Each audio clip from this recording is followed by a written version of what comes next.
ஆண்டவராகிய இயேசு கிறிஸ்து நம்மளுடைய அக்கிரமத்தை நீக்குவதற்காக தம்முடைய இரத்தத்தை விலை கொடுத்து நம்மை தமது பிள்ளைகளாக மாற்றினார். தமது அன்பின் ஆழத்தை நாம் அறிந்து கொள்ளும்படியாக செய்தார். இதுக்காக தான் ஆண்டவர் தம்மை தாமே ஒப்பு கொடுத்தாருன்னு நமக்கு தெரியும். ஆனா அதை விட மேலானதொரு நோக்கம் இருப்பதாக அப்போஸ்தலனாகிய பவுல் தீத்துவிடம் சொல்றாரு.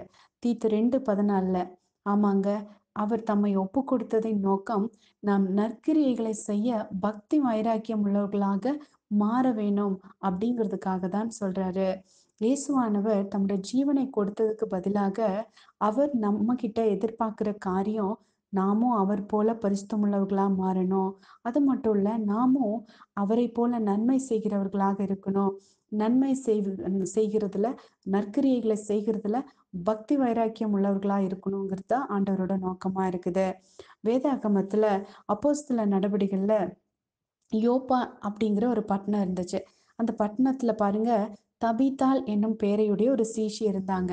அவள் நற்கிரியைகளையும் தருமங்களையும் மிகுதியாய் செய்து வந்தாள் அப்படின்னு நம்ம வாசிக்கிறோம். ஏதோ ஒரு சமயத்துல நற்கிரியை செய்வது வேறு, எப்பொழுதும் நற்கிரியைகளை செய்வதில் ஆர்வமா இருப்பது வேறு. இந்த தபீத்தாள் நற்கிரியைகளையும் தருமங்களையும் மிகுதியாய் செய்து வந்தாள் அப்படின்னு சொன்னா, அவள் நற்கிரியைகளை செய்கிறதுல தன்னோட பக்தி வைராக்கியத்தை அந்த அம்மா காமிச்சாங்க. அதனாலதான் அவங்க மரித்தும் எழுந்தாங்க.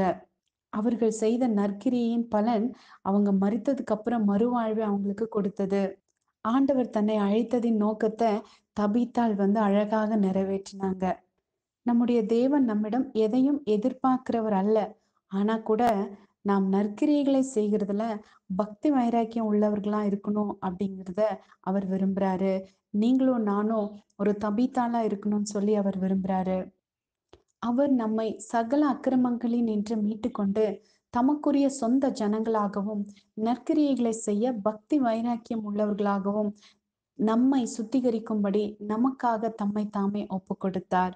ஆமாங்க, சுத்திகரிப்பின் நோக்கத்தை புரிந்து கொண்டவங்களா நீங்களும் நானும் இருந்தோம்னா நற்கிரியைகளை செய்ய எப்பவுமே தவற மாட்டோம். தபீத்தாள போல மிகுதியான நற்கிரியைகளை செய்யலைன்னா கூட நம்மளால முடிந்த அளவு செய்யலாம் இல்லையா?